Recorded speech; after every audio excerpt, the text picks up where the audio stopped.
প্রিয় ছাত্রছাত্রীরা, তোমাদের কম্পিউটার ভিডিও ক্লাসে প্রত্যেককে স্বাগতম। আজকে আমরা ওয়ার্ডপ্যাডের বিভিন্ন কাজগুলো নিয়ে আলোচনা করব। এটা হলো তোমাদের পঞ্চম অধ্যায়। তো এই অধ্যায়ে আমরা সাধারণত মাইক্রোসফট ওয়ার্ডপ্যাডের যে কাজ সেগুলো দেখে নেব। চলো কম্পিউটারে আমরা এই কাজগুলো দেখে নেব। আজকে আমরা কম্পিউটারে মাইক্রোসফট ওয়ার্ডপ্যাডের বিভিন্ন কাজগুলো আমরা দেখব। তো আমরা আজকে মূলত যে তোমাদের পিডিএফ ফরম্যাটে যে প্রশ্নোত্তরগুলো দিয়েছি সেগুলোই প্র্যাকটিক্যালে আমরা কাজ করে দেখব। তো প্রথমে আমরা ওয়ার্ডপ্যাডে কিভাবে Na2CO3 লিখতে হয় সেটা দেখব।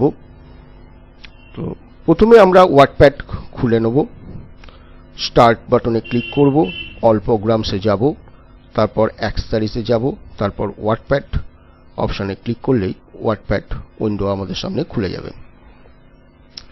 তো আমরা প্রথমে আমরা যেটা করব সেটা হলো কি করে আমরা Na2CO3 লিখতে পারি সেটা দেখব। তো প্রথমে আমরা একটু এটাকে বড় করে নিই, লেখাটাকে তার দেখতে তোমাদের সুবিধা হবে, অর্থাৎ সাইজটাকে আমি বড় করে নিলাম, ফন্ট সাইজটাকে। তারপর আমরা Na2 দেখো কিভাবে লিখছি, আমরা Na2CO3। তো এইভাবে আমরা Na2CO3 লিখে নেব। লিখে 2টাকে সিলেক্ট করব, তারপরে দেখো সাবস্ক্রিপ্ট বলে যে অপশানটা আছে সেটাতে ক্লিক করব।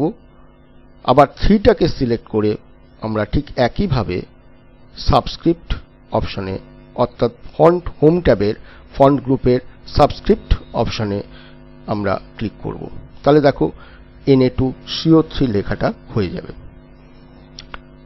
আবার a+b² কিভাবে লিখব? Na2CO3 যে 2টাকে আমরা লিখলাম আর 3টাকে লিখলাম নিচের দিকে, এটাকে বলা হয় সাবস্ক্রিপ্ট। এবারে আমরা a+b² অর্থাৎ হোল স্কোয়ার মানে ওপরের দিকে লেখা হচ্ছে কোনো টেক্সটকে, সেটার জন্য এটাকে বলা হয় সুপারস্ক্রিপ্ট। তাহলে কিভাবে করব? দেখো আমরা ব্র্যাকেটে a+b লিখে নিলাম, লিখে 2 লিখব। এবারে দেখো 2টাকে আমরা সিলেক্ট করে নেব, 2টাকে শুধু 2টাকে সিলেক্ট করব। 2টাকে সিলেক্ট করে সুপারস্ক্রিপ্ট অর্থাৎ হোম ট্যাবের ফন্ট কমান্ড গ্রুপের সুপারস্ক্রিপ্ট অপশানে ক্লিক করব। দেখো এটা সুপারস্ক্রিপ্ট, অর্থাৎ 2টা উপরের দিকে চলে যাবে, অর্থাৎ এটা সুপারস্ক্রিপ্ট হয়ে যাবে। এরপরে দেখো 75 ডিগ্রি আমরা কি করে করব? 75 করার জন্য 750 লিখব। এই 0টাকে আমরা সিলেক্ট করে নেব, করে আমরা সুপারস্ক্রিপ্ট অপশানে ক্লিক করব, অর্থাৎ হোম ট্যাবের ফন্ট কমান্ড গ্রুপের সুপারস্ক্রিপ্ট অপশানে ক্লিক করলেই এটা সুপারস্ক্রিপ্ট হয়ে যাবে। অর্থাৎ এই যে 0টা আমরা লিখেছিলাম সেটা ডিগ্রির মতন, অর্থাৎ 75 ডিগ্রি দেখাবে। তো এই রকম ভাবে আমরা এই কাজগুলো করতে পারি। এরপরে আমরা চলে আসছি লাইন স্পেসিং। কিভাবে লাইন স্পেস অর্থাৎ দেওয়া যায় সেটা আমরা করব। প্রথমে আমরা কিছু টাইপ করে নিচ্ছি। The quick brown fox jumps over the lazy dog. দেখো আমরা এটা সিলেক্ট করে এখানে কপি করলাম। এবার আমি এখানে এই লেখাটা আমরা প্যারাগ্রাফ একটা তৈরি করে নিলাম। এইবারে এই প্যারাগ্রাফটাকে সিলেক্ট করে নেব প্রথমে। তারপর হোম ট্যাবের প্যারাগ্রাফ কমান্ড গ্রুপের এই দেখো প্যারাগ্রাফ কমান্ড গ্রুপের আমরা লাইন স্পেসিং যে অপশানটা আছে এইখানে যাব। অর্থাৎ এখানে গিয়ে আমরা 1.5 যদি করতে হয়, দেখো 1.15 আছে, আমি 1.5 করলাম। দেখো একটু বড় হয়ে যাবে। তাই স্পেসিংটা, লাইন স্পেসিংটা কিন্তু বড় হয়ে গেল।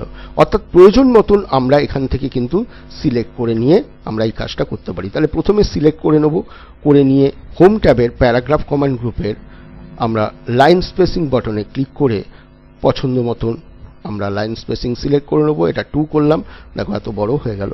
অর্থাৎ 1.5 এর থেকে 2 বড় বলে আমার লাইন স্পেসিংটাও বড় হলো। তো এইভাবে আমরা লাইন স্পেসিং আমরা করতে পারি।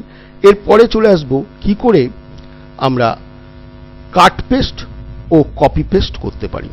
তো কাট পেস্ট করার জন্য আমরা প্রথমে দেখো আমি এই প্যারাগ্রাফটাকে কাট পেস্ট কপি পেস্ট করে দেখাচ্ছি কিভাবে হয়। তো প্রথমে আমরা এই প্যারাগ্রাফটাকে সিলেক্ট করে নিলাম। আমি কালারটাকে একটু পরিবর্তন করে নিচ্ছি দেখতে সুবিধার জন্য। তো এটাকে প্রথমে আমরা এই অংশটাকে আমরা কাট পেস্ট করে দেখাবো। তো এটা সিলেক্ট করে নিলাম প্রথমে টেক্সটটাকে। তারপর আমরা দেখো হোম ট্যাবের ক্লিপবোর্ড কমান্ড গ্রুপের কাট অপশানে ক্লিক করব। কাট অপশানে ক্লিক করলেই যে এই ডকুমেন্ট থেকে লেখাটা অদৃশ্য হয়ে যাবে। তারপর যে অংশে আমরা টাইপ বা এটাকে পেস্ট করতে চাই সেই অংশে কার্সারটাকে নিয়ে যাব। ধরো আমি একটু নিচের দিকে এটাকে লিখতে চাইছি। তো এইভাবে আমরা কার্সারটাকে দেখো এখানে নিয়ে আসলাম। এইবারে আমি এখানে পেস্ট যে অর্থাৎ হোম ট্যাবে আমার ক্লিপবোর্ড কমান্ড গ্রুপের এই পেস্ট অপশানে ক্লিক করলে এখানে পেস্ট হয়ে যাবে। দেখো এখানে চলে আসলো, পেস্ট হয়ে গেল। অর্থাৎ এখানে দেখো গ্যাপটা দেখলেও বুঝতে পারবে যে এই জায়গাটাতে আমরা কার্সার রেখেছিলাম, যেখানে রাখবো সেখানে পেস্ট করলেই সেখানে পেস্ট হয়ে যাবে। এইবারে আমরা কপি পেস্ট কিভাবে করব, ঠিক একই পদ্ধতিতে আমরা প্রথমে টেক্সটটাকে সিলেক্ট করে নেব। তারপর এই কপি অপশানে অর্থাৎ হোম রিবনের আমরা কপি ক্লিপবোর্ড কমান্ড গ্রুপের কপি অপশানে গিয়ে ক্লিক করব এবং এটা কপি হয়ে যাবে। অর্থাৎ তারপর যে অংশে পেস্ট করতে হবে, দেখো সিলেক্ট করা অংশটা এখন কপি হয়ে গেছে। এবারে যে অংশে আমরা করব, অর্থাৎ আমি এইখানেই পেস্ট করতে চাইছি, আমরা আবার করব কি হোম ট্যাবের আমার ক্লিপবোর্ড কমান্ড গ্রুপের পেস্ট অপশানে বাটনে ক্লিক করব। দেখো এটা পেস্ট হয়ে গেল। অর্থাৎ আমাদের এটা কপি পেস্ট হলো। আগেরটা যেরকম কাট পেস্ট হয়েছিল এটা কিন্তু কপি পেস্ট হলো। তাহলে এইভাবে আমরা কপি পেস্ট কোনো লেখার আমরা কপি করে পেস্ট করতে পারি। তো আজ আমরা ওয়ার্ডপ্যাড বন্ধ করব। ওয়ার্ডপ্যাড বন্ধ করতে গেলে আমরা ক্লোজ বাটনে ক্লিক করতে পারি। তো ক্লোজ বাটনে ক্লিক করে আমার এখানে সেভ বা ডোন্ট সেভ দিয়েছে, আমি ডোন্ট সেভ করলাম, অপশন থেকে চলে গেলাম। অর্থাৎ আমরা ওয়ার্ডপ্যাড উইন্ডোটা বন্ধ করে দিলাম। তো আজকের লেসন তোমাদের এই পর্যন্তই। আশা করি আজকের আলোচ্য বিষয়বস্তু তোমরা বুঝতে পারলে। ধন্যবাদ।